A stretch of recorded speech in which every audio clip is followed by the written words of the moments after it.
And I think out of any of the teams to come out of India, a hot drop coming out from Orangutan on APG, doing the typical 3-1 splits on Rondo. That would be such a good strat and a good way for them to kick off Pmgc possibly. Yes, indeed. Oh, man. If we get a hot drop right off the rip here in Rondo, that's going to be just absolutely crazy. But you know what? Let's get this started. Let's go ahead and head on over to Blank and John Allen to get this started.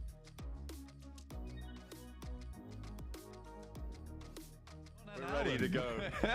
That's right. You know, I'll get that. I'll get that sorted for him. So he is right retrospectively. But we are thrilled as ever to be back here at the Pmgc, ready to ramp up towards the finals later on over in December. It is all to play for, and the Gauntlet Blank is the place to do it. Absolutely. I mean, it's a very, very good opportunity to get whatever you want going into the finals, right? You get a lot of points here in terms of, well, not points, but if you get a lot of points here, you have a fantastic chance to get in. And even if you don't make it through Gauntlet, you get even more chances in the future to get towards those finals. So it is a perfect opportunity. We're starting things off here over on Rondo. I'm sure some of you may have seen this map previously over on some of our other PMSLs. But if this is first time tuning in, we do have a new map in. It is this one. It has the recall system that the guys on the desk were talking about, and the one gal, of course, which allows teams to get back into the match should they get knocked and flushed.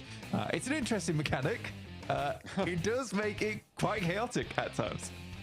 Absolutely. If you're wondering, where can I find these recall beacons? Well, it's the handy green hearts all over the map. They'll be visible on the mini-map as well, but it looks like we're already in for a fast start here. R8 dropping down with Alpha 7 over on the northwest side. Blank, it looks like Alpha 7, though, they've already taken a knock and a flush. But remember, the recall beacons exist, so it's not all done and dusted for the player from Alpha 7. As a second falls as well, I think it's time to turn tail and get on out of there. I think they actually do already have an outpost ready to res if needs be. From the guys on Alpha 7, so that's fine, should be okay. I think that when you look at this over on Rondo as well, what you typically see, decent nade to start off with too, and 97 looks to move up. Ida, sorry. Memori. Dangerous though. He has a shotgun. Oh, he's only got 2 more rounds though. One, no, we can't find it. The AKM in the back pocket though, and the swap out is good for the turn of the spray, but the vents don't keep him safe. A couple more breathing holes than he would like there, and get slashed to bits in the end. R8 able to get a lot of points in the meantime, Blank. We've got another hot drop going on between Virtus Pro and Ulf. Is that a full squad wipe, or is that just the flushes coming through? I think it was just the flushes. It's scrappy. It always is really scrappy at the start here as well. Marfanning Revo, Alpha 7 looked to get back into the mix here, in fact, after that double knock occurred upstairs, squeeze out underneath. JS9, pretty decent submachine gun exclusive to Rondo. Amori's looking for the parachutes. Not seeing any just yet. Alpha 7 back up to 3 now. Again, as I was saying before, the typical strategy is to send 3 in towards a location you want to control. You have 1 outpost sent over towards the recall beacon. Ooh, what's the battle of the M249s? Plenty of lead being thrown either way. Not too much connecting, though, but in the end, it was Marso to win that little duel there. You can see we've already got a lot of elims on the cards, Blank, but only 2 people are currently flushed. Make that 3 now. But look at the number of elims. We're already up to 11 elims found, and only 1 player has gone down. Orangutan have lost 1. And it looks like R8 and Alpha 7 aren't done just yet either. R8's actually profiting quite a lot off of this, actually. 5 points already on the game. It's very fantastic. Korea off in the distance, Obscures having to send away now. And R8 may just get 6 points from Alpha 7 total, which is a little bit weird considering they're a 4-man squad. But for R8, fantastic stuff. I think this is the first time I've seen a team get more than 4 points on a hot drop. Yeah, certainly in Rondo. I'm talking about the Rondo recall system, but because we've hypothesized, you know, what's the maximum number of points you can get from one team. It looks like R8 are trying to set that record right now. Goodness me. Okay, if you get 6 or 7 points from a single team, I mean, they're called Alpha 7, right? Maybe that's because they're worth 7 points. Yeah, we'll take 7 off them. That's 6 elims total. But also that indicates that Alpha 7 has lost the fight twice, which is not great for the prospects of Alpha 7 going forward. I mean, losing to R8 as well, in the past, that might have seemed as like a big upset, but I think R8's actually improved a lot over the years.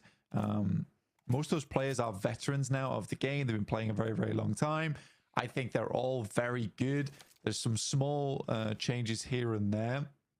But yeah, I think Marth's always been a bit of an underestimated player, and he's consistently been getting better. Ida also has just always been a strong suitor on that team. So I think for R8, you know, that is a fantastic start for them, but also not too surprising considering their uptick in their trend. So, I mean, it's a great start, right? If you want to have a big game, crack on with Rondo and get towards the top of the gauntlet. Alpha Gaming starting to make their move from Yulin down towards that southeast side, crashing into the rocks there. Zol not going to go any further. Maybe spotted a couple of mad balls ahead of him and decided, you know what, I'm going to wait for the rest of my team to handle this one. Man, APG's got brightness on maximum there. Like he was gazing into the sun. The screen was illuminating half the stage. When you switch the phone up to 120% on the brightness. Hey, you know, they can handle it, those phones. They got all the bells and whistles. Thunder Talk. Oh, bring sunglasses in. Off the wall. Yeah, I don't think they put sunglasses on your face. I think they're just short of that feature. But everything else, they pretty much got it on lock. Mad balls crashing in, and Kara, Tulika spots one of them. And also has to crawl back upstairs. Remember, the recall beacon's still active, still accessible potentially, although it's going to get harder in the middle of the circle, which is where we find ourselves right now, Blank. It is going to be a little bit more difficult to find those recall beacons. So losing a player here is a little bit more terminal than perhaps losing a player further towards the outside. It does get a little bit tougher. That's the sacrifice you have to make, right? If you want center, likely you're not getting a second chance here. Certainly possible to make happen, but by the time you start heading center, a lot of teams start to gatekeep on these recall beacons, which is something that's happening a lot more frequently. And I do think that this initial stint of eliminations, of aggression, does start to die down a little bit as teams head on over towards that early game, that mid game. I'd say that probably kicks in around about 12, 13 minutes here on Rondo, but it can kick in a lot later, as we've seen in previous PMSLs where things get really dicey the entire time. The question is whether it's really worth it or not, and I think teams haven't quite figured that part out yet. I think there's still decisions to be made whether to send 3 in, get some points here and there, and just send 1 out towards the center of the circle. There's decisions from certain teams. I mean, Papua Supermassive did this where they actually profited quite a lot off of Rondo individually by playing a 4-man all the way through to the end game. They never really participated in those early fights, but they were still getting a lot of big points because by the time they got towards 18 minutes where they were stacked, they were looted, they were ready to roam around as 4, there was still around 50 players in the lobby. So you still have a lot of time to pick up those points. Absolutely. Right now, I'm looking on the map at Regnum-Kaya, Blank, in the middle. And they are on a 2-2 split, currently looking at 2 recall beacons, and one of them just went up massively in value. I'm expecting that they've regrouped to the east now. No real reason to stay on that western side one. Get a move on, because you know that recall is so valuable for you. And Regnum-Kaya want to keep that one under control. Alpha 7 still has 2, by the way, in the northwest side. And they are now near Virtus Pro. R8, they feel like, you know what, 6 points is enough. We'll crack on, lads. See you guys later. You'll stick around as 2 in the blue. I mean, for Alpha 7, that second fight was really poor. The vision was that after that double knock, they were going to try and clear up the fight from there for R8 and deal with them. Unfortunately, there was a quick response from their side, and suddenly Alpha 7's plans get massively cut to shreds. Now they're sat on the outside edge, trying to move in. Real difficult maneuver now to make. I mean, they're passing through VP as well, and they sort of have to make a straight shot towards the circle if they want to catch a recall beacon in time and still have a chance to get some loot on board before you're transitioning towards those late game fights. I think it's tough for Alpha 7. I don't think that this initial match is going to go all that well for them whatsoever. Good shot from CEO over towards Solus. Real quick put down from him. Yeah, Kara, remember they lost a player earlier, and so they are staying as 3. They didn't break out to go for that recall. That's what I was talking about. Even though they are still available, they're kind of trapped in now. So Mad Balls being able to find that opener, really very valuable. And it looks like they are still under caution, but CEO, as you saw there, getting that knock over to Solus. That should be fairly resable. Uh-oh, Poser has to live under the cover fire of his teammates there as Lemon nearly takes him down out of the rotate. It's one of those tough things, and it's a good point to bring up, is that if you're knocked and flushed towards the center of the circle, typically you're not getting that player back up again. But there's also that thing that's talking to you in the back of your head, right? The evil voice that sometimes you get that tells you that maybe you could go for one of the recall beacons. I think that is something that you kind of have to disconnect from your mindset in these games. If you're going down towards the center, you have to play on as 3. Yes, there's a possibility you can play on as 4, but does that possibility pose more risks? Most likely. So I think that teams do struggle with this idea of making those bold plays. I think if we go down to 1 or 2 players, I think it's absolutely fine to try and go for one of those maneuvers. It's probably not going to work out, but if it does, you salvage the game off the back of it. But I think playing as 3 is absolutely fine if you are center. Ooh, nades over the top. This is Kara down to 2 now as Wolves took their 3rd player out. So it's just Lewis and CEO, and nade bounces on the backboard, and it manages to land on target. The circle shifts out to the side, so this has the hurry up on the fight, and I think that Mad Balls is just going to be able to close this one down here and now. CEO, though, has something to say. A nade out through the door, stops first breach, gives him a little bit more time to play with. Teams are going to be leaving from around them, so not too much danger of third party as nades start to bounce on in, and he goes down to the bombardment in the basement. Too much to handle. CEO, you're fired. Given the old basketball maneuver there as well, bounced it off the floor into his face. I love that nade.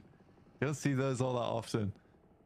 It's just very messy right now. And I mean, we didn't really talk about the circle too much, but this has shifted over towards the eastern side. There is a lot of space down towards the southern edge of Yeongu right now on Jidana City that is available. This circle could push towards as well. Most teams are sat down towards Tulane right now on the south side.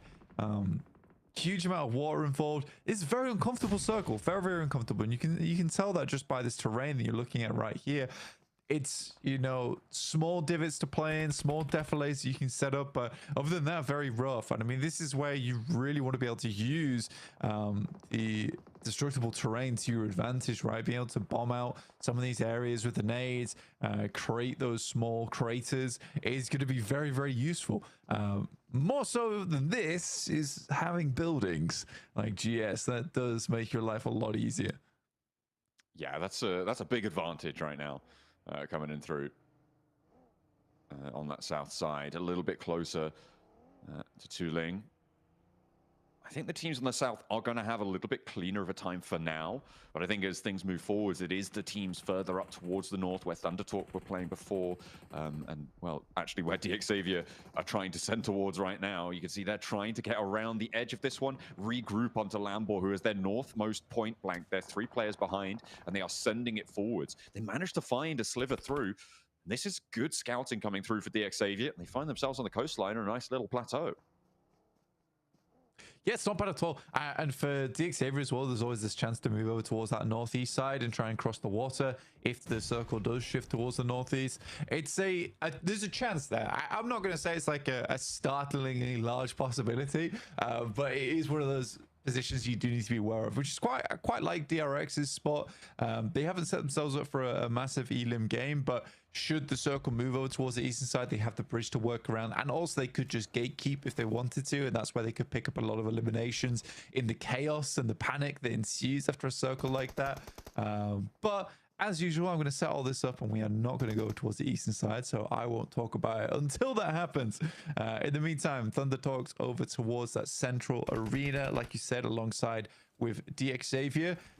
Well, maybe I do need to talk about it. Completely undefined, right? Completely undefined. I'd say it was slightly more over towards that northeastern side in terms of land.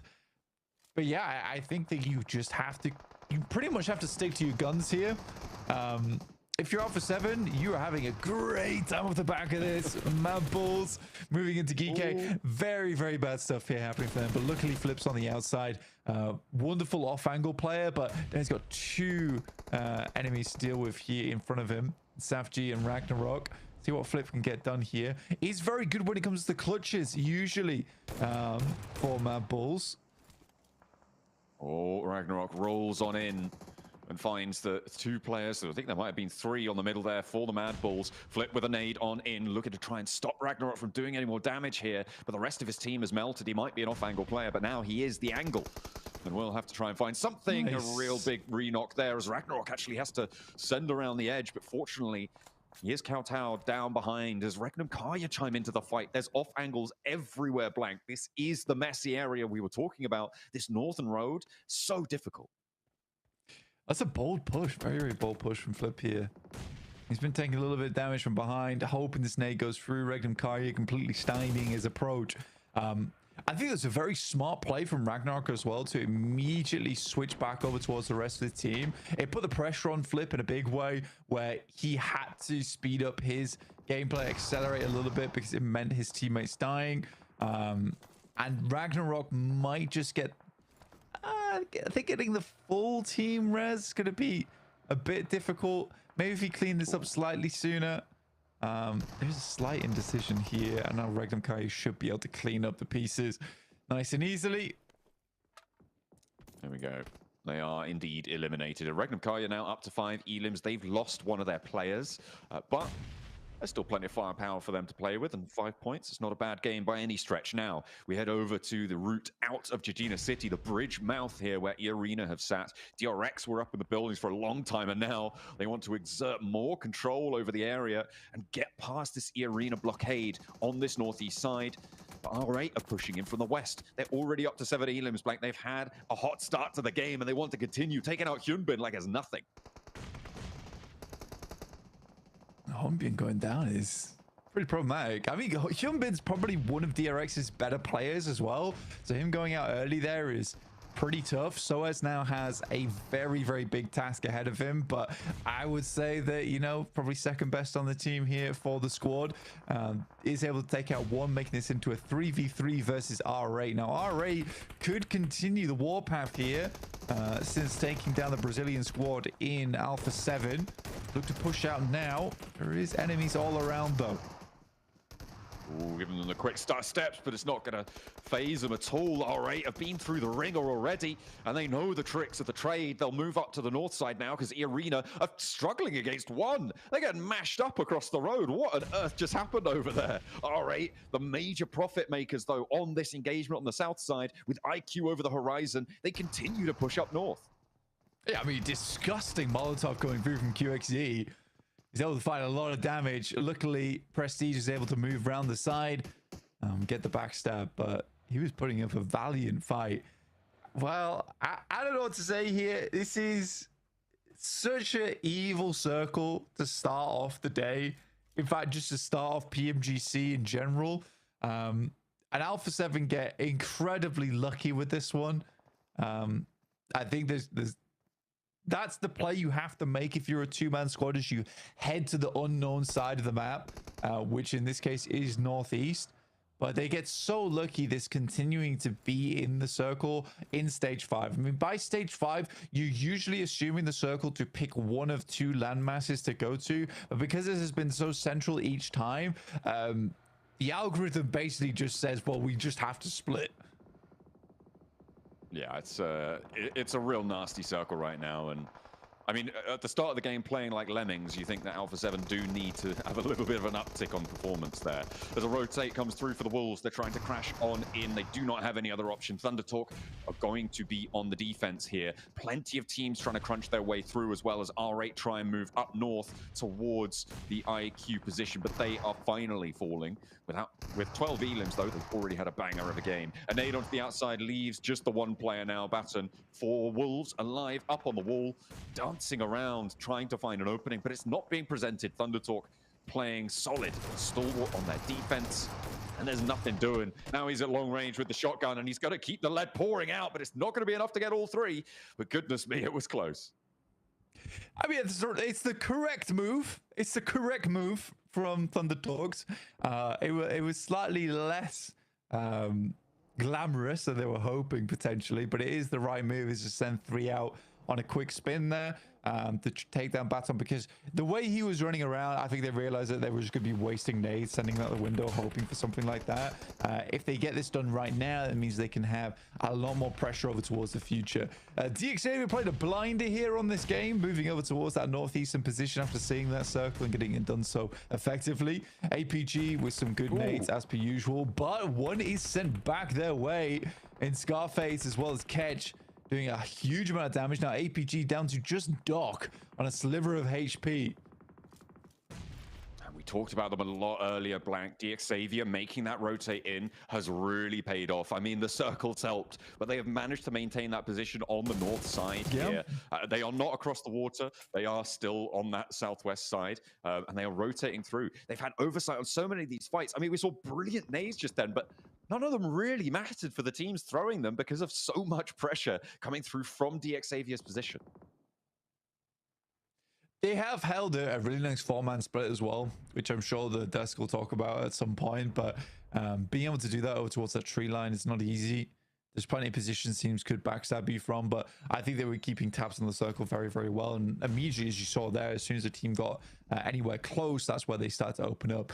VP, who did fantastically well within their own region, now have set themselves up beautifully on this north side. They're one of the last to the circle as well. They were on a similar trajectory to Alpha 7, so both teams had similar ideas here. But in their case, VP has 4 players as opposed to Alpha 7's 2, so has a much larger chance at taking this game. I think for DXavier, it's a tall task ahead of them, right? They need to take down most of the teams on the western side. Then they need to get an initial knockover towards Virtus Pro to enable even a swim to take place. I think if you were to put money on this match, fake Monopoly money, of course, you'd probably be betting that on VP. Yeah, I think that is the smart money right now. I think you might be right on that one. IQ trying to leave, GS dropping down, trying to find one of their backstops, and they will be able to do so fairly simply. I mean, the rotate necessary coming through from IQ. They're rotating up, and Prestige, who did manage to get out of this one, does finally fall down, will fall to IQ, and they will stop at 13 elims. Blank, almost 50% of their points this match have come through from Alpha 7. Pretty fantastic, if you ask me. Thundertalk now pushing in as well from that western edge. Yeah, look to push through APG. Top and Doc were able to get back up with the position. It's a cracking nade. A lot of splash damage on that bad boy. Flashed his own teammate, but he had eyes on. That was the main thing, right? He had eyes on, so the flash didn't matter. They mainly flashed Doc there. It's all shock and awe, you know. They're just rolling on in. Big bang, big boom. They know where the player is. Throw the stun grenade. If you're both flashed and only one of you knows where the other one is, that's an easy win. It's hey, a look big at this. win. Alpha 7. They've managed to find some divots very early across the way. Talked about them before. And now here we are, with them being given a massive amount of circle luck to keep themselves in this one. Wow, what a lob from Paragian. Very, very long on the nade there. But Thundertalks get up effectively, and DXavier have nothing to say about it. 7 elims so far for the Thundertalks, and overall, I would say the team play is phenomenal this game. I've been very impressed with maybe not the mechanical skill, but the decision making overall has been very, very good from Thundertalks. Xavier with 2 players now, holding off against 3, but it's Lamball to fall, leaving just Nate left. He is closer to the water, and Thunder Talk do need to move on in, move a little bit closer here as the nades continue to roll on out. This is a bit more of a difficult push now. Virtus.pro may have oversight to some of these side angles that Thunder Talk are going to want to use to approach this situation, so it could be a little bit harder. That deployable cover as well, airdropping on in, giving them that concrete barrier, keeping them safe. But Alpha 7, they're still alive, by the way, and they've taken down DX Xavier.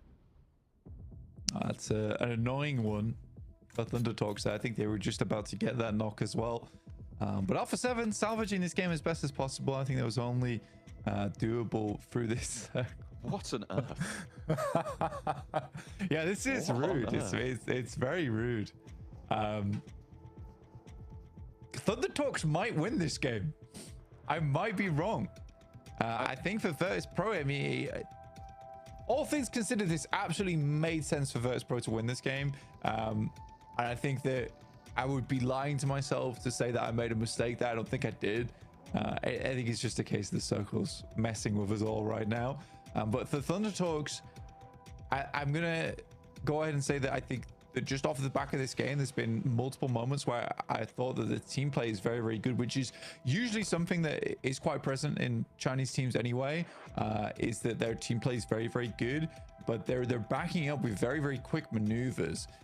So I quite like this from Thunder Talks. Virtus.pro immediately know they need to move across. I don't like that Thunder Talks aren't holding the water aggressively here, and I think that they're worried to go too far forward and expose themselves to angles from Alpha 7. But that does get Malai as well as Milky Way up with the two backstops in Aragon as well as Voston just watching their approach. Very well done. Very, very well done. Yeah, I think this is really well played by Virtus.pro, and I think you're right on that. Alpha 7 off angle suppressing Thunder Talk on the western side. Just a note on the circle on the minimap, it's slightly offset from where it actually is. It's a little bit further southwest than this, so it is actually centered up into the water here. It does look like it gives more of an advantage to the southwest coastline, but that is not the case. It's really nasty. It's really nasty to everyone involved here. And I mean, Alpha 7, they might also have a chance in this one, Blank, which is crazy. Yeah, as teams There's start a to difficult rotate out for them, so that's definitely the outside chance. I mean, teams are bruised up and cut up, and I think that you'd be, okay saying that Alpha 7 has a chance in this game, because I am kind of concerned that there's a case where this game is all down to chance now on this next circle shift. It'll be the last one of the game. We'll see where it goes. If it goes down towards the southwest, people are looking fairly happy, but I can't quite tell where that is on the mini map. I'm waiting for the map feed to update here, but that does head back over towards Voston as well as Aragon-ish. And I think Virtus.pro still do have the edge here. I mean, just about. It is really difficult, though. You can see the open beachhead that sits in front of them. And they have to get over this next ridgeline and play on nothing, really, which is difficult. Really, really tricky. The circle closes central, Blank, which is actually in the water. I think it's time for a swim. I think it might be time for a swim. Certainly for IQ. But India getting themselves at least top 4 to start things off with. But a cop has been discovered by a detective in King.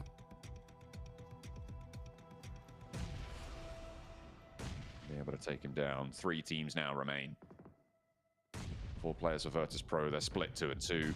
A nade here could be dangerous.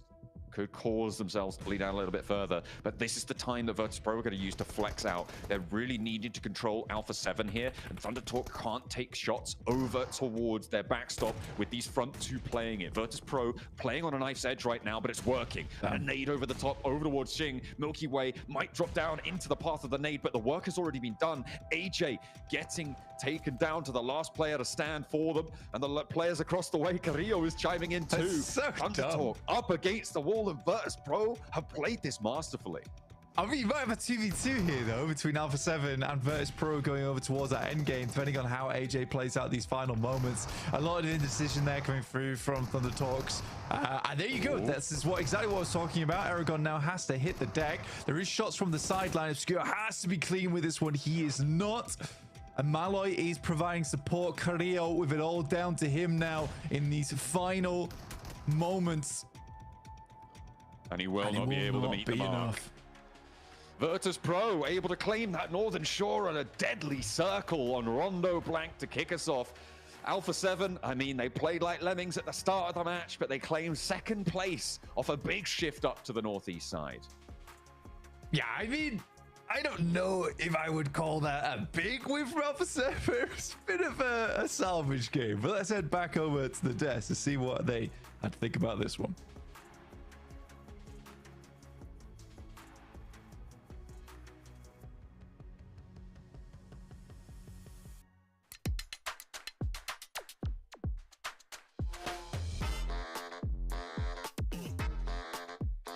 Switch.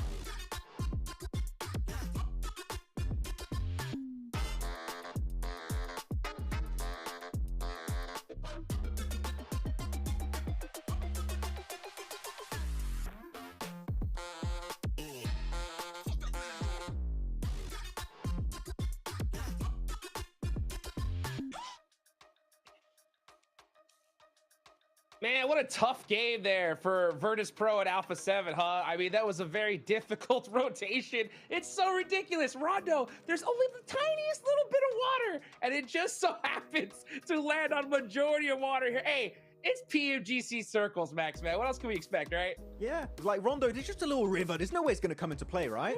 Yeah. Right? And it does, like, it's genuinely so impactful in the later stages of this game. And it keeps shifting to the east every single circle shift. I don't know what the hell was happening. Alpha 7 and Virtus Pro, of course, congrats on the amazing game.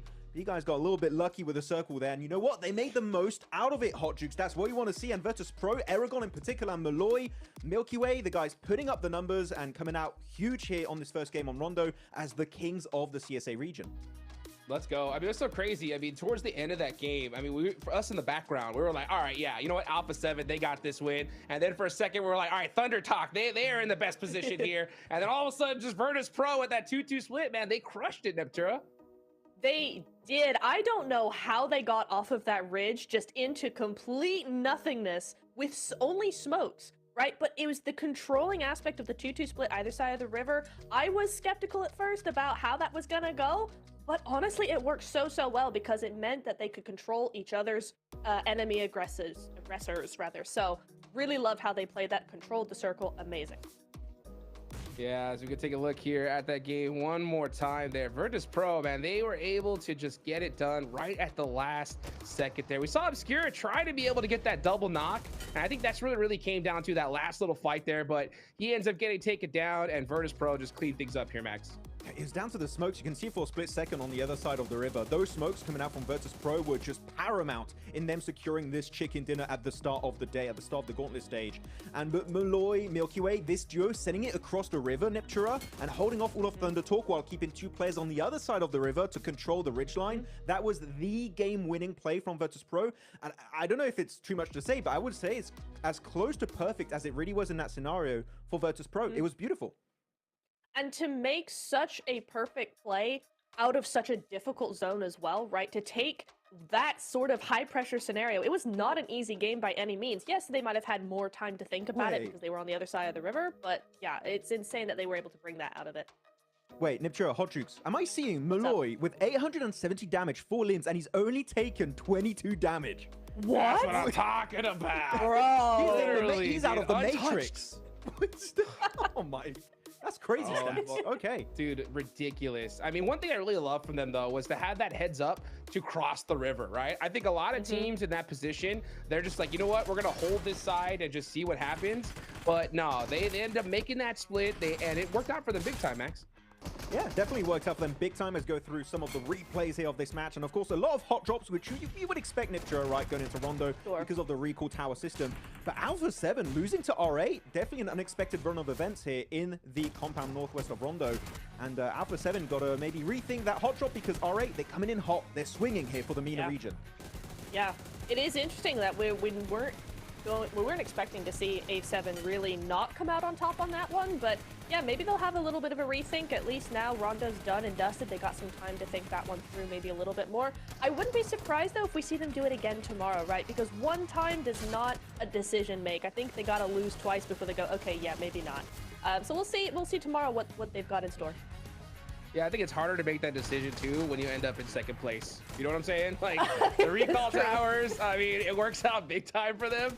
But at the end of the day, yeah, them losing that fight was pretty tough. I mean, R8, got to give some big shout outs to them. 5 eliminations off the rip in here, really utilizing this whole mechanic to their advantage. Just farming eliminations in the early stages of the game. Though, we did see a few quick little replays in Nipturo of a fight I think we both found very interesting. That southern fight on the gas station next to the bridge. You had DRX, you had E-Arena, R8, and Orangutan that I know that you wanted to talk about that actually, instead of going for the aggressive approach, went a little bit slower here, and that allows them to secure 9 points on this first game.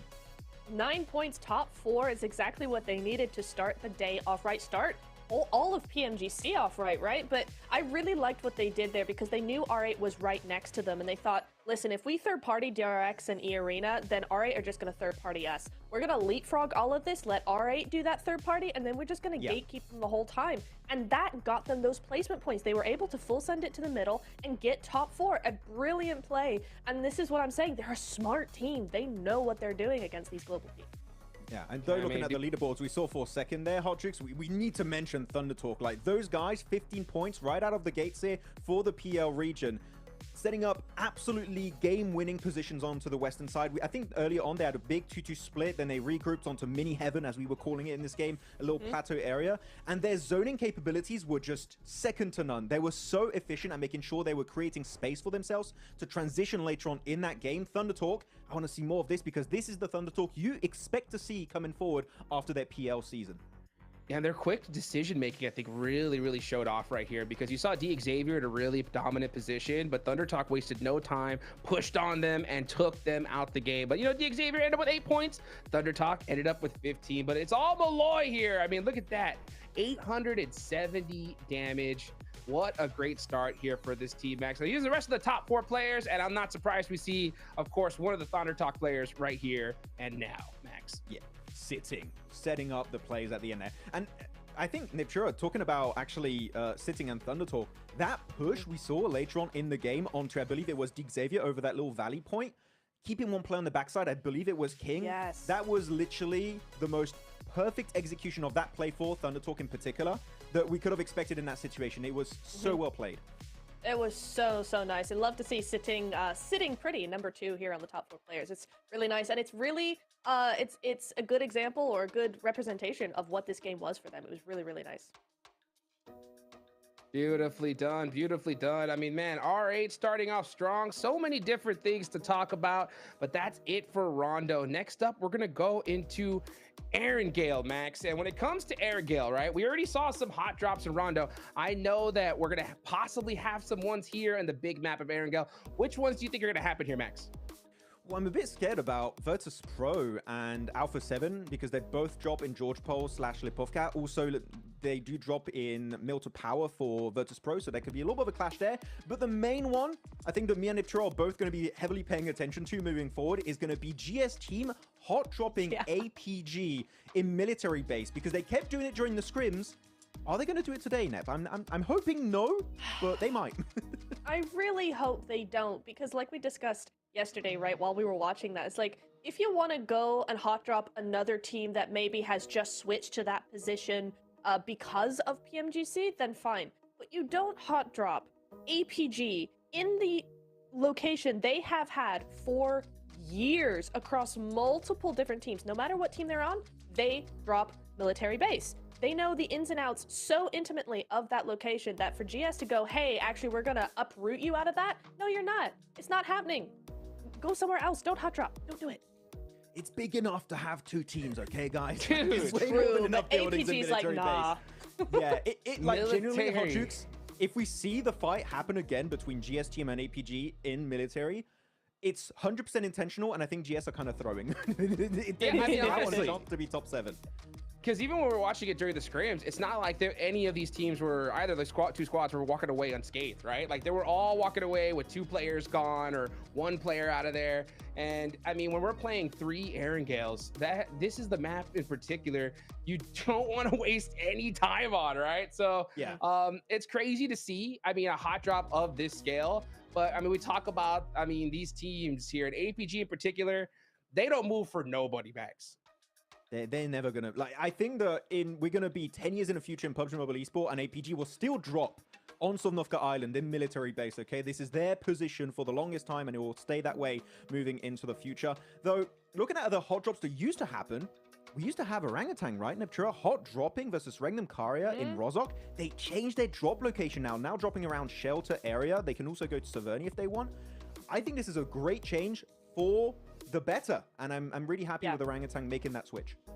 Yeah, I am too, because it really plays into their edge style, their edge play style, right? They like to wrap around the edge and control as the game gets later and later. And so to go center when all the other teams also, a lot of teams also play center in this lobby. So to land center and then try to play edge is going to be too much of a hassle, and you're probably going to get caught out early. So it's really nice to see them move to a more of an edge position on the map, and so then they can actually play how they want to play a lot easier.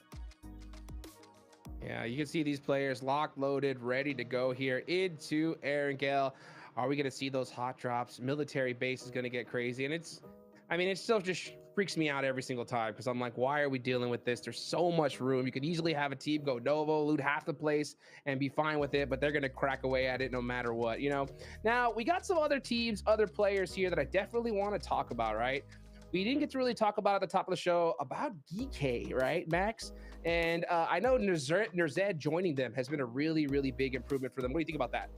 I really like the way Nerzed has been playing with the team during PMSL Mina. He was so impactful, but also not just solo carrying. Very clearly, it's the entire team putting up some really good results. Berlin, Kevin, Nerzed, Ragnarok, everyone's doing fantastic in their games. Safety also, of course. And I do think it's still a slow process, because adding a player as experienced as Nerzed in this team, it's still taking time for them to adapt, because they have a completely different meta, right, from when he was in CSA, now joining the MENA region. But they've had time now, since PMSL MENA, and now going into this tournament, so I feel like that synergy is going to be even stronger. And if that's the case, maybe we could see a MENA team make it to the finals. I feel like that's the region a lot of people are looking at. They might not have any teams to represent them in the finals, but if any of them is going to make it, I think GK is definitely one of those squads that I'm going to be paying very close attention to.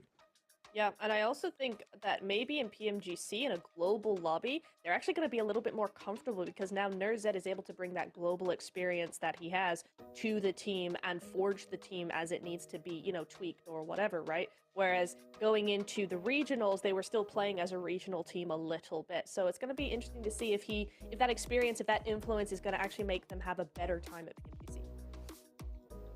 Yeah, I mean, it's always good to see. There's so many different roster changes, so much things happening right now, but it all comes down to this, guys. There's only 7 slots to be able to head towards the grand finals, and if you do not get there, oh man, it's going to be a tough battle in the group stage. We got 10 seconds left to go. These guys are getting locked and loaded.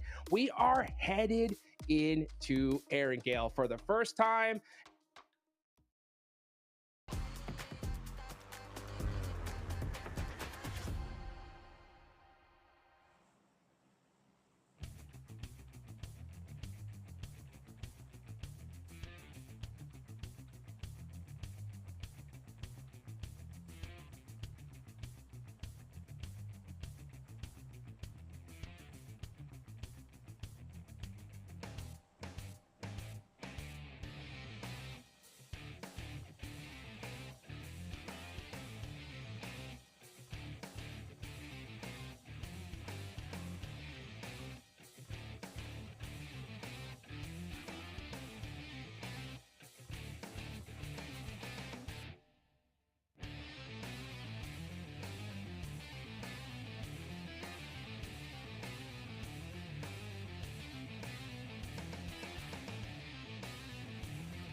Got a feed again, Blank, and I think we're into Erangel.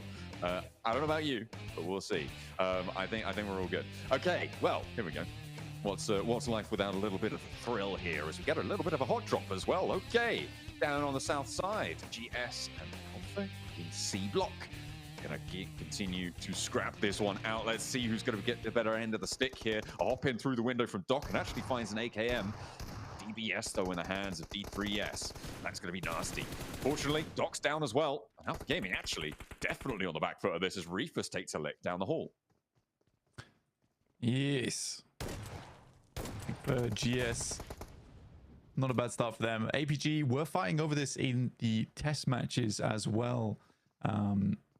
It's interesting to see this one come back again. So this was a little engagement that was taking place multiple times during scrims. Looks like it wasn't one to conclude too quickly. Both teams kind of were going back and forth on this. APG were winning a couple of times. GS were winning a couple of times themselves. So it really was undecided who would be able to take this one. You also got Geek over towards Nova Repnoya as well. So it's certainly a difficult scenario now for APG as well as GS. Who's going to be winning off the back of this one? I mean, APG down to 3 players, GS still at 4. So the ball is in their court realistically. No recall beacons for Doc this time around. Zyol biding his time. Reefus ticking up slowly on the stims. Icon puts the pin back in the nade. Missteps a lot more costly here on Erangel, obviously. Taking that recall beacon away. Alpha 7 far flung from the thick of it right now over towards Lipovka, heading up towards the north. And given the circle, I think that's probably the right choice. The circle did pop all the way up to shooting range. Long road for these two teams. They need to conclude pretty soon if they want to get in with a chance of actually having a decent shot to the circle.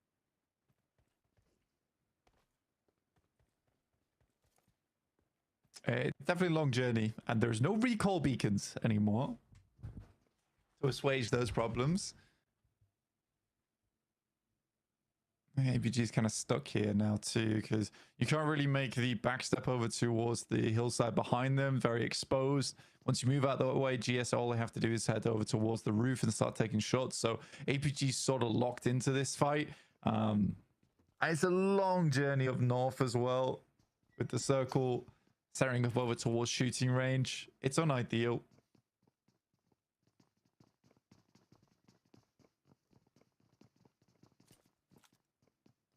Zyol. He's been hiding behind this wall for a while now. I don't know if they know about it, but if they get up to that high ground, they will. Can't really move up to the roof. It's just so exposed, and you don't really know fully where Reefus is. Nade from D3S. I think they know he's behind the wall now. Long nade. Don't think that tagged too much damage, but Zyol had to reposition and the footsteps give it away. They know where they're playing now. A stunner out wide to slow down a push that didn't come through for GS. And Alpha Gaming still just holding, playing as 3. Top off in the distance as well. A Molotov out on the door. It just keeps just at bay time and time again. It feels like every single time GS is stepping forwards, but they're just getting rebuffed. It's very much a stalemate fight. And again, it's one of those things where APG has to commit to this now, where if GS want to keep dropping on them over towards military, then APG need to make it as hellish as possible going forward. If you want to keep dropping here, we won't leave. Even if you take down one of us, we will remain, and we're going to make your lives very tough. Which is a bit of a stubborn approach, but I think APG and stubbornness go hand in hand anyway. Yeah, I think that's... But it's the start of the tournament. So they've got plenty of time to convince other teams not to come here. Yeah, well, I mean, if they want to get up towards the top 7 in Gauntlet, which really is the ultimate goal of these teams here, they do need to try and get that one shifted a little bit further down the pipeline as fast as possible in the next 3 days. See what more they can earn. Erangel, obviously a major feature of these days, with a 50% of your matches played on the grassy pastures. Taking a look at the points right now, I mean, R8 with 13, which is crazy. on that first match, despite going down fairly early on in the overall standings. I think it was 6th or 7th or something on the placements. The Virtus Pro and Thunder Talk just a little bit ahead of that. And the fact that Alpha 7 got 9 in the end boggles the mind. Kara moving parallel now to the so-called hometown heroes right now. Certainly the only representative from the hometown in the Gauntlet stage. We'll be seeing Vampires in the finals as well. But E-Arena going to be moving alongside Kara.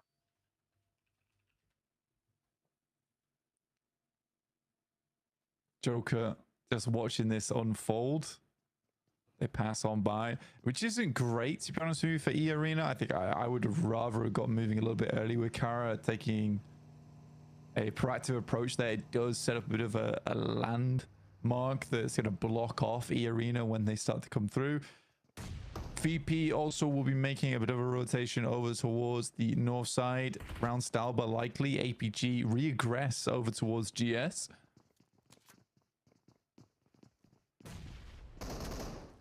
Reefus with the pump action. Alpha Gaming taking a little bit more ground back under control in the long building, but they left a backstop in the cupboard there, and 2 players go down immediately as well. It's getting turned around, it's getting traded off. It's chaos on the inside here, Blank, but Alpha Gaming managing to stand tall amongst it. The push back in has worked. They are making it hellish indeed. There's Jafar now, the last player to stand for GS. Spots Reefus, ducking down behind the box, and has to head up the stairs instead to stay safe. The blue zone is ticking away. It's slow, but it's there. The dropout from Jafar into a 1 versus 1 now, and Alpha Gaming and GS still toe-to-toe in C block. The bomb action through the window. He gives them the do-si-do and puts them back in the lamp. I mean, the one tap as well is pretty impressive. Coming through from Jafar. And their wish is granted, like you say. Military base is theirs. APG do go down. They do lose a lot for it, though. Only 4 elims and only 2 players remaining off the back. Thunder Talk over towards the north side compound, just the west of Severny. I actually don't mind this position at all. Quite like it on our screens right now. A lot of capability for maneuvers later on, which is good stuff. And it shifts down towards the southwest side, where DRX is currently playing on the dead trees. Zaki for Alpha 7's an interesting one.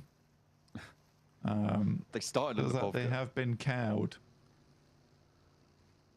Well, fine. You know what? I mean, they sent there early, right? And they're going to have to play from that northwest side. Gike moving on in on the east edge with Ulf. Just to their south up in the hills, you can see the ridge lines, the trees, the terrain play here will inevitably be incredibly crucial. As DRX look to regroup, Alpha 7 poking their noses in too, but Creo, he's turned away. Spots too much danger for his liking, waits for the rest of his team.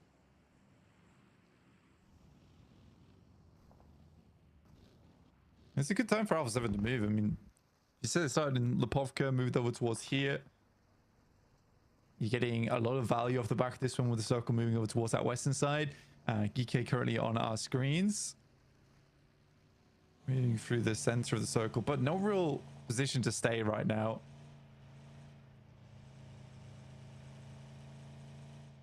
The Arena finally made that move from the western coast. They are on the south side. Kara is still posing a bit of a threat to them.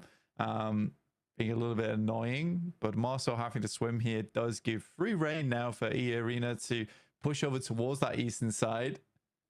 Potentially even past the Xavier. Kind of like their split. 2 and 2 across the roadside. Tucked in over towards the hillside on the east. I'm confused about what Marceau's doing right now. Because Kara have got control of the bridge. Fully. He just fancied a swim. He wanted to go back to the last game. He was like, oh, we went in the final circle. I want to be in there. Nah, just get on to North George. Come on. Kick up the pace. Regnum Kaya, they are slap bang center, but they're in a bit of a divot here with a lot of oversight from on the surrounds. It's going to be difficult to move away from this, but it's very central, which is the big positive of that spot. And they'll be able to play on from there. The DXavier 2-2 split to their south flank as well is a big threat to them, but could be a bit difficult for DXavier to hold. We'll see if they have more success than they did against Thunder Talk from the last match. Yeah, honestly, I loved Thunder Talk gameplay from that last match. And I think that it is definitely difficult to deal with a team that is very coordinated like that. I want to see more from them. I mean, 15 points already is a really, really good start. And for Thunder Talks to get into that top 7 will be a big boon for their region. Alpha 7 starting to cross from that field on the western side, but still really difficult to determine where you want to play on this circle. It's not amazing spots all around. I think even moving down this way, you're very, very tough to find decent spots to play now. I think a lot of teams are going to shift over towards that western side, try and play the east edge of Georgia Pole. Burst Pro up against Thunder Talks once again. Like you said, sighting does go down, but for their troubles, they're at least able to find one. They're able to get... Well, Virtus Pro able to claim a point there. Thunder Talk not so lucky, and IQ are tagging onto the back as well. King going down, should be flushed out. Going to be real tricky to make that one work. Rectum Kaya holding their central spot as well, defending as they move. Sorry, they're not holding. They sent all the way down to the south coast. Goodness me. Okay, a big rotate coming through in the midst of it. They give up the position a bit further up the hill and instead take control of the roadsides blank, which slither through the middle of this next circle. A lot of control for Regnum Kaya still. Yeah, we didn't get to talk too much about Regnum Kaya other than that initial push from last game. But definitely a team that we're expecting big things from in the future, and already a very, very good position on this map to play around with across the roadside. It is going to require a little bit of gusto from them to hold on to this spot, but I think that Regnum Kaya can make it happen. R8 currently playing box, which is not a bad position at all. I think for E Arena, it looks better than it actually is. Over on this south side, it's going to be kind of tough to move across that open ground, even past all four DX Xavier, Wolves even holding on that north side. So I think for E Arena, they may struggle slightly.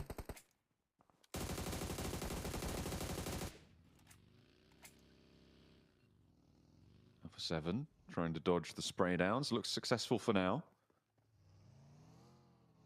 Kara moving in from that western side, slowly moving through North George. Marceau did finally get toweled off after his swim under the Georgia Bowl Bridge. And now they'll have to try and move further east with Virtus Pro and Alpha 7 in the way, though. That is going to be tricky, and the blue zone is starting to hurt now into stage 3, closing in 39 seconds to stage 4. That's where it starts to become impossible to play inside that blue, and they're kind of caught in the crux of it, Blank. I think Kara not long for this one. I mean, they didn't have a bad spot to play around with. They even got ahead of the issue with E Arena. Like, the initial rotates from Kara were good. Yeah, getting torn to pieces by Virtus Pro a little bit here has been pretty rough, at least. We should be able to get the players back up in action. Next move, right? What's the next step here?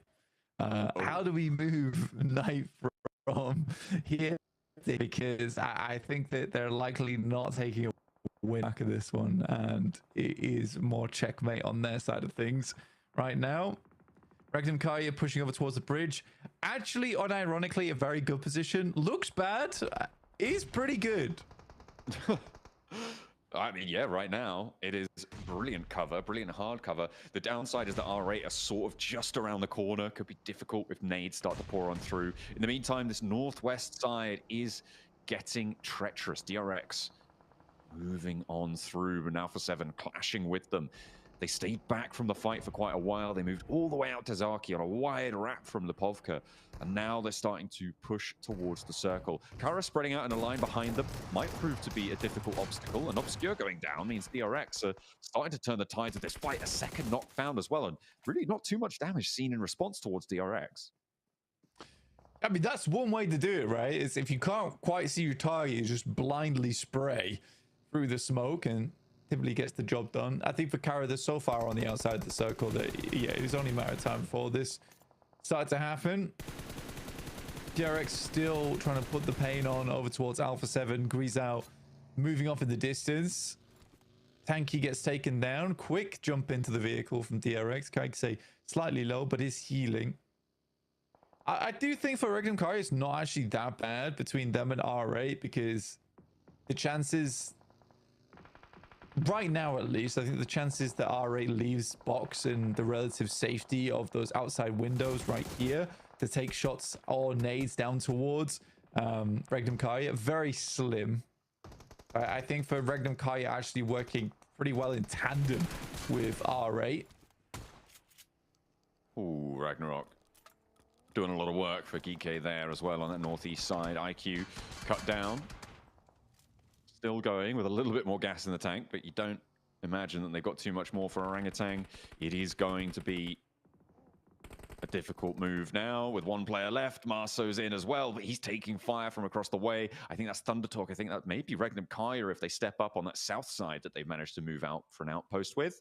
Loxy, I mean, he spotted this cross. This is, oh, a nice little pickup there. A little bit too bold from Loxy, in fact, there as R8 spot him on an off angle.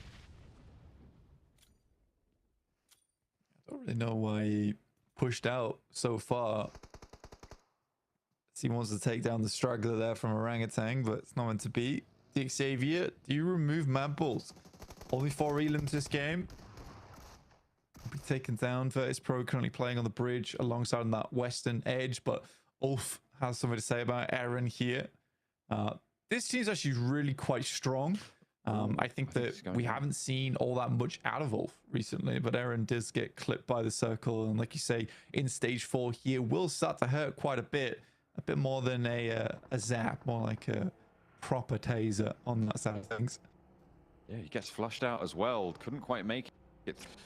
Couldn't quite make the run. Ulf now a player down. Not ideal, but they are on the Kobe. They can go way towards their advantage. It's going back up to that northern side blank. That gives the position for DX on the buildings a bit of potential here, and they were able to a lot of that area and play that ridgeline potentially further towards the south.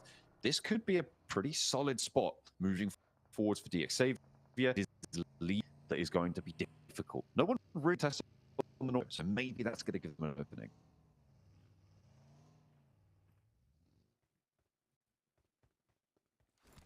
It's nice the circle does come over from the south and heads up. And DX Xavier do have a fairly strong spot to work with. Even they're trying to remove GS3 on the backside of this building. They're being very vigilant clearing this one out, by the way. There's only 2 players. I mean, they have to be if they want to wrap around towards that north side. 2 good grenades, but no dice on that. Joker crawling back to Sakura. I think find this res. Jafar not quite in position, and a big nade from Tony K gets that knock and almost immediately gets the flush there.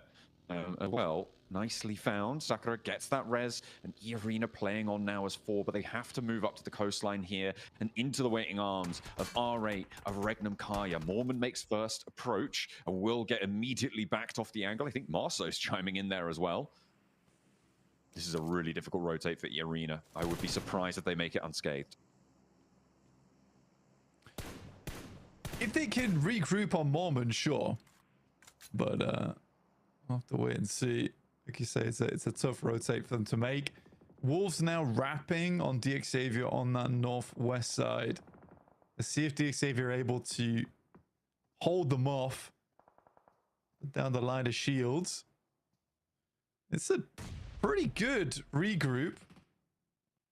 That is a fantastic nade. Honestly, an airburst might have done the trick there. Silas has to do it all himself once again. With the double. Fantastic stuff. Zed Wolves goes a little bit too high, but Silas really throws the dazzler. Sometimes the old dog doesn't need new tricks. Just play what you know. And the nade on target is brilliant for Silas. One of the longest standing veterans of the PUBG Mobile scene on the global stage. No one really has more experience than him. That's going to calm the nerves. Marth spray down towards Mormon. And E-Arena, I mean, I said I'd be surprised to see them make it unscathed. They did make it, but they were not unscathed after that. Silas saw to it. And now 2 of them have fallen, but they do manage to get into the next circle. Good nade from Coops from up on high over towards DXAV. It's a good opening. And after that, instantly Doran's in as the front man from Romania. Very, very good stuff that he can bring to the table. Has always been a fantastic fragger, and now on a team that can really utilize his performance. 2 players from Wolves down. They managed to get an opening too, but that is not going to be enough there. It seems like DXAV can't hold off these pushes. Thunder Talk and now Wolves have been able to take advantage of positions that seemed very, very strong. And with Wolves being able to pick up those 3 elims, now GK are going to try and capitalize. 1 player does stay down. Doran is back up to his feet with a nade in hand. I'm surprised he's not going for that heal. There's that first knock, and Wolves look to hold off in a solid fashion where DXAV could not. Coops, I think he wanted to hop out the window there. Maybe a little bit too slow. Second time's a charm, but Hicksord goes down on the sideline. 3 players fall on the approach, but 3 in response, and it's up to Doran versus Saf. And now pushing onto the outside there. Doran loses one of his teammates. They are flushed away. It opens up for the door frame, but will be blasted back off its hinges. Safji underneath. Oh, trying to make his way back up the stairs here. Like you say, Doran, all down to him now. Nade in hand. This has to be a golden throw. And will head further down the stairs. Has 1 more to try and make it happen. Quick switches between the weapons. But teammates are starting to bleed out. Safji realizes he's just going to go for those elimination points. Pick those up where he can. Doran jumps out the window. Goes for a similar scenario. Takes down the entire team between the 2 of them. Saf G has to go for the reload there, but he's managed to get it in time. Oh no, the off angle comes through as well and forced into the fight. He wasn't ready for it. Wolves fall and nobody can hold these buildings. GK very, very slow to be able to get out of this position as well. It's going to make their approach really tough. They're playing now as 2 players on that northern side. Regnum Kaya still in a great spot, and RA as well, having a second really strong game to open the tournament. I mean, for RA, I've been... Well, again, I said it was unsurprising. I think they're a team that's improved a lot over the years. And they have remained steadfast between one another. So I do think they deserve all the prestige that they're requiring throughout this gauntlet. Good shot from Marth over towards Saf as he attempts to leave that position. Will explode on the vehicle there, leaving GK high and dry with just the 1 player in Kevin. Tries to make a move out. Marth's got his eyes that way too. Doesn't quite have his number though. Not quite on the bead fully, unfortunately. Kevin gets a little bit further forwards. R8 regroup back down to the compound that they've held for a while now and continue their solid hold on the riverbank. Circle definitely north leaning, but Regnum Kai have been holding this 2-2 split for a while. They like these river splits. They've played quite significantly on them in these sorts of situations, and they played them pretty well in the past. And they're looking to do just the same here. Mormon still alive for E-Arena. Tony K as well, off on that western side. The 2 players left for the team from Thailand as the circle pops. Towards the west. Still has a lot of water in this one as well, so getting flashbacks over towards Rondo now. Thunder talks with their singular player looking to pump the placement points a little bit with their 18 from their last game. Very obvious someone's in here, at least. Marth again, really not leaving Kevin alone. Despite asking multiple times, Prestige gets an off angle on it and will pick him up. As the circle moves further towards that western side, Regnum Kaya get more and more of the advantage here. But I think that both Silas as well as Zedwolf know they need to have a very, very strong hold towards the south side, because this is the position that's going to allow them to take on R8 when they do eventually try and move in. But with E-Arena still around this area, that's what Silas as well as Zedwolf are definitely most worried about. Orangutan, last player in the drink. Been hiding out for a while. Almost cost Loxy his life to try and pick that point up. See how much longer they can survive. R8 making that western push, the real big maneuver that has to happen here. The question is when. The question is what do they need to get in place? to feel confident enough to go for this push. Ida pushed off that rooftop now. They have to keep marching forwards, regroup onto the tower, and go from there. Rectum Kaya yet to really fully chime in with force. AJ being a bit of a thorn in the side here. You see, I think as soon as AJ goes down, if Zed Wolf can find those shots with the Mini 14, I think that's when Rectum Kaya can really start to leverage this.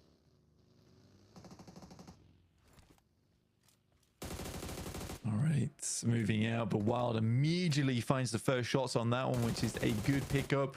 Looking behind him as well. I mean, very, very good awareness on this one, but minimal ammo to work with. No nades, realistically, here. Orangutan still holding strong. RA just about get themselves in a position to start sending nades, but Wild evades every single one of them. M79 out of the smokes now as E-Arena looks to move across. How is he not down? Goodness me. Oh dear, Tony K takes a lot of damage as well, and it is going to be maintained on that south edge. Rectum Kaya now playing with 2 on that south side. Don't go down as well. A knock there would have been really nasty for them, but they keep it going. Loxy, close to Marth, close to Ida, close to Prestige.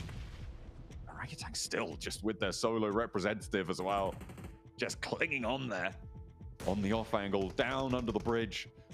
Playing down in the dark. Wild somehow doesn't go down to that nade. It felt like I went off right in his ear. And Prestige strikes out towards the south side. And Silas is going to fall. Zed Wolf now needs to pick him back up as Marth continues to move on over. Spots a leg, spots 2, and clocks the shot. Able to take down Loxy. Rectum Kaya faltering on their hold now. They play too timid, Blank. They haven't been allowed to do what they wanted here. And Wild needs to stay alive, but can't. Another nade. And there's Amori finding the shots onto Silas. Zed Wolf now the last to stand. Will give it a good go, but it's not going to be enough. Falls out and will go down. Rectum Kaya eliminated in 4th. I can't believe Rectum Kaya loses there. I mean, they did everything they needed to do, which was to take out E-Arena, clear some space on that side, and then push over towards R8. But R8 have really been putting on a clinic during this game. Very fantastic play from inside of box compound, never straying too far away from their safety. When it came down to it, this has been a really good hold in terms of playing from one position to the next. Marth, oh my goodness me. I think he'll give his life for it, but you don't really care. My goodness me, what a stylish way to close that down. R8, they were on the warpath in Rondo and they wanted more. A bigger slice of the Pmgc pie. That is a massive game for R8. They held the box compound and nobody could deal with it. That is some silly stuff. I mean, I think I've seen Marth do that twice this game, by the way. But you don't expect it in those final moments. You really do not expect it in these final moments. What a way to finish the game. And Orangutan, once again, gets some decent placement points.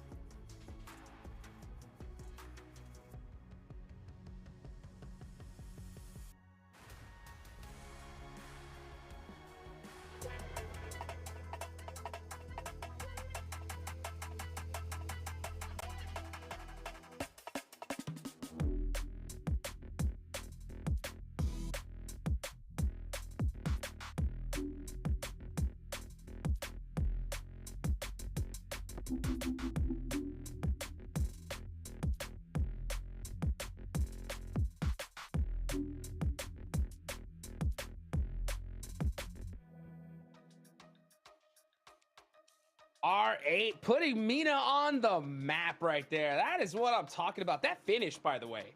Oh my gosh. Marth onto AJ. That was one of the most disgusting ways to end a match. These guys are not messing around here, Max. I can just hear Marth on that push just like, YOLO! Just like, let's send it. Let's try and get that. And it actually worked out. They get rid of AJ. They're like, wait, there's still someone alive. And it was Aru from Orangutan. But R8, given a free tick into the late game by playing box compound, they were able to hold on to their resources. But the flex out at the late game, Niptura, that we were super hype about of Amori to get the off angle onto Rengnam Karya. R8 coming out swinging here in Pmgc in the first 2 games alone. I'm nice. Genuinely so impressed.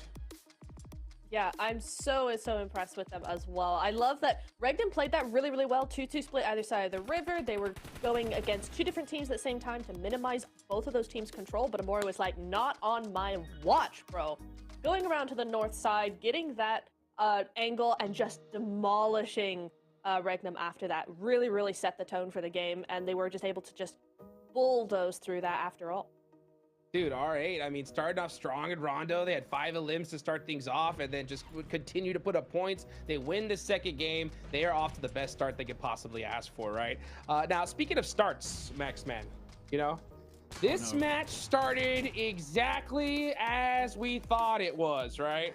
What a ridiculous fight once again, right? We just see APG, right? Just going at it with GS right off the rip in military. What do you think about that, Max? You're trying to make me angry right now, Hodrux, because it's working. Just to tell you, it is definitely working. It's crazy. Yeah, GS versus APG, it's an ego fight we're seeing between these two teams. It's completely unnecessary. We talked about it. Military Island, it's big enough for two teams. And look, in comparison, you can look at GK, right? They don't fight in Novo. Yep. They're instantly in the circle, going for great third party onto Wolves and Xavier on the northern position. And then you have GS team and APG constantly fighting, clutch after clutch. Really good fight from Jafar at the end, by the way, but completely unnecessary. But you know what? I'm going to talk about something that makes me happy. And it's this R8 win. You know that? I can talk about positively because Amori, the off angle, sure, maybe it doesn't show itself through his elims. He only got one, but the angles were so impactful for them to wrap up this chicken dinner. Yeah, it's the damage that really makes this, and the knockouts as well. And also look at Marth. It's very similar to what we saw in the last game as well, right? 67 damage taken for 894 damage is insane. So I wouldn't doubt that we're going to see him MVP. Oh, yeah. I mean, that'd be good to see here. But, yep, look, this is what we love to see right here. Oh, my gosh. At first, we thought that Top was clutching it up with that double shotgun, right? Woo. And then Jafar just cleaning it up right there. And you can just see the frustration and talk amongst all these players here, Max. Okay, genuine question for you guys. Are they going to stop the hot drop? What are we thinking? No.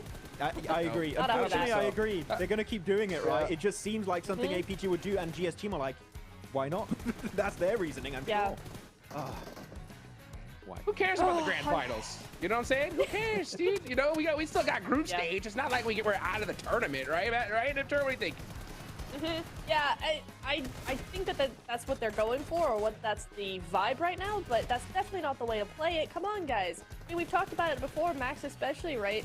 We've been saying, hey, if they don't make it, if the teams that don't make it to Gauntlet, they're going to have an extra hard time making it to finals through the group stage. You've got to be in that top 7 for the best chance, and it seems like both these teams are kind of throwing that already. Yeah, looking at these replays, though, big highlight on Marth, not only for that final send onto AJ with the car that was just like an absolutely crazy clutch at the end, but also how he was able to just peek over the rocks to make sure there wasn't just a solo straggler around there, and they do find that one solo of Regnum and just eliminate him. That could have been a big issue as you go back over the entirety of this game. I love this graphic, by the way. I got to say, production. I want to see more of this kind of graphics. I'm looking at, in particular, R8, the winning team of this match, holding on to George Paul, moving into crates, actively scouting the entirety of the early stage, and they see this circle instantly. Where do you want to go? In a position next to the river, and they send it instantly in that spot, which not only facilitates transition in case of a bad circle shift, but it also allows you to just zone teams away from you, which allows them to instantly have an easy access into the late game with cars to move up and just clean up the entirety of the lobby. Beautifully done. I mean, that's such a great position too, because for some reason the zone just hard shifts back to the south. You were right there, right? You control the bridge, you could gatekeep and get points, or just head back to a position. So I mean, R8 not hesitating there. I think it paid off dividends for them here in Aptera. It really did, and it's one of those things of, like, you know, zone prediction and trying to figure out where the zone's going to go next. And we do see a lot of zones over on that bridge specifically. So really heads up play from them to try and take advantage of that and go, listen, it's either going to go straight up to the north, because we've often seen zones up there, or it's going to stay on this bridge. And they were really right with their prediction there. It turned out very well, and it worked in their favor. That was a big Elam game for them. Look at that. 20 points for R8. Woo! These guys are feeling great right here. Tons of great fights in this one, too. As a matter of fact, we look a little bit down on the leaderboards there, right? We saw the Wolves, right? They had a great push onto D Xavier. I was honestly shocked that we saw GK push all the way out there and actually make that third party, Max. What do you think about that fight? It was all down to SafG, really. SafG, I think it was actually a 250, 300 meter third party from a distance between Wolves and Xavier. It's like, well, I got an easy angle there. It's so flat around the compound, I'm instantly going to take it up. And when he gets the knocks, they regroup, send it forward, and get a really good cleanup. It was down to just a solo, I believe, on both sides between SafG and Doran, and luckily enough, SafG wins it. But I like to see DK being this opportunistic in these third-party opportunities, so keep it up, because right now, Mina, they're coming out swinging, not just R8, but DK too, and I want to see more of that moving forward. Yeah, I want to see more of that as well. I want to see more of that last play that we saw from Marth. Oh my goodness. If you guys could, we were in the back, right? And when I saw that zone shift there, I thought we were going to see AJ possibly clean things up, make a crazy last stand fight. But then Marth just said, nah, you know, you're out of here, dude, right? Just driving up the vehicle, backseating himself and going to the blue, right, Neptura? Like literally, if he did not hit those shots, he's gone. So that was a crazy play. Yeah, it was insane. I mean, it's one of those things where it's like do or die, really. You gotta try and go for the risky play to make sure you get the rewards that you're wanting, and they did. I mean, look at the overall rankings. That match puts them top of that leaderboard, 33 points. I mean, we look at that teams that were so well placed there. Thunder Talk, despite not getting a win, currently in second place, and also Orangutan looking really good in the top 7. They are looking really comfy despite not getting a chicken dinner. They both have 10 placement points, which means you're still reaching the late game. I would like to see Orangutan survive as more than just a solo in the later stage. I think it was AKOP on Rondo, and this last game it was just Aru in the water. But you know what? They know when they lose the early game fight, we'll just try and survive as a solo, get some placement points, and so far it is successful for those teams. And the consistency is all about, right? Especially when you don't get that opportunity to have a big game, right? You got to put something on the board, and Orangutan are doing just that here, Neptura. Yeah, they really are, and it's all about that momentum, right? If you try and go too aggressive and play exactly how you want to play, even though the zone is against you, you're actually going to end up demoralizing your team in a lot of ways. So it's really nice that they're like, listen, we're going to scrap what we've done. We're just going to go solo again. It's fine. Get a top 4, get a top 3. We've got those podium finishes under our belts now, so that when a zone actually comes that we want to play and we can play the way we want to, we have that at our back to go, yeah, we got this. We can do this. I love it. I love it, man. What a crazy couple games so far. You know, one team in particular, right, that we're seeing all the way down the leaderboards that I didn't really think we're going to see too much, right? It's got to be APG Max, right? So I know that we're probably going to continue to see these hot drops because they're just that stubborn. Yeah. But like at this point, like with them so far down the leaderboards, do you think there's a possibility of them changing things up? Unfortunately, no. Knowing APG, they're just going to keep going with what they're currently doing.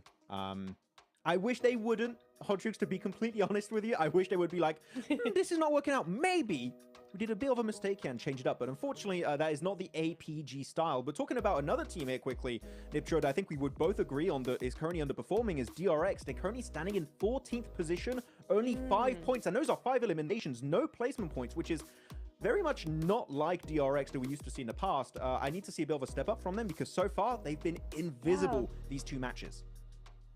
Yeah, it has been odd, I think, but I think that's kind of the way they will want to play this. It's been slow, but maybe just, you know, we've had 2 really tough zones. Maybe that's really what's coming into play here. They tend to rotate quite slowly. They tend to, you know, play center, but then they've got large splits, and maybe with these big hard shifts that we're seeing, both the slow timing and those big splits, they're just not working in their favor.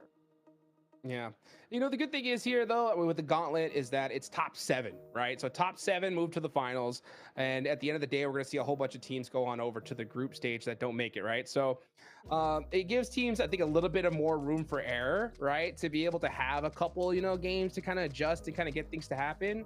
But at the same time, I mean, we're seeing squads move at a pace so fast here, Neptura, right? I think that if you let one of these squads, even a team like R8, get a lead, I think it's going to be tough for them to lose it.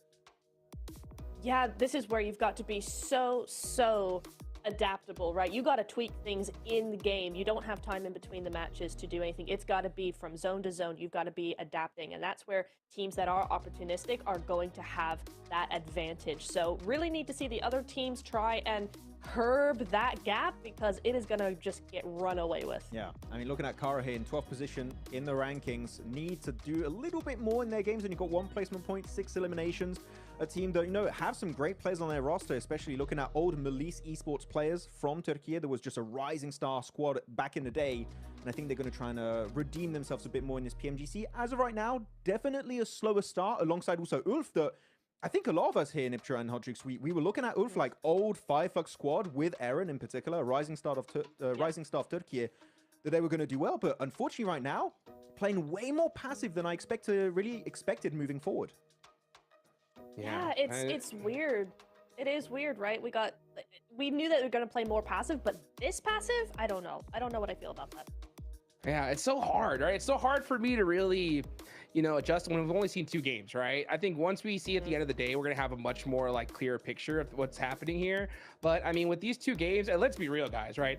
These zones have been going ridiculous, right? They've been yoinking all over the place. That's been making things really tough. Even in this match, right? We had a hard shift on over to the southwest side. So I think that's making things a little bit uncomfortable. But at the end of the day, I mean, these squads, you got to be used to these hard shifts, right? You got to be able to put something on the board. But I will say, it's hard when you're hot dropping, right, Max? It's a little talking tough. about it. It's making me I'm not angry, gonna stop, Hodrix. I right? hate it. Because it's like we got 3 today, but I know it is what it is, right? Hopefully we can start seeing some adjustments. That's what I want to see, because at the end of the day, we talk about consistency, right, and how important that is, Max. But adaptability, I think, is going to be clutch, especially when you have just so many monster squads here. Yeah, I mean, I feel like some people would. I see a lot, especially in like chats and just comment sections in Instagram, when people give up a hot drop position. They're like, oh, they're scared and stuff. No, they are playing to win. It's a battle royale. You want to survive as long as possible in the game. Okay, the idea is to get a chicken dinner. It's the whole point of how the game works. So giving up a drop location or going slightly off to your drop location to have a similar rotation path, but just to dodge the early skirmish, is a smart play. It is how you play this esports. And unfortunately, as of right now, we've not seen those big changes. Of course, it's just 2 games in. It's still day 1, okay? But we do need to see those adaptations being made, because otherwise, for me, if you keep hot dropping an entire tournament, you're just not first place caliber just yet. Yeah, absolutely. Yeah. It comes down to this. Do you want to control the beginning of the game, or do you want to control the end of the game?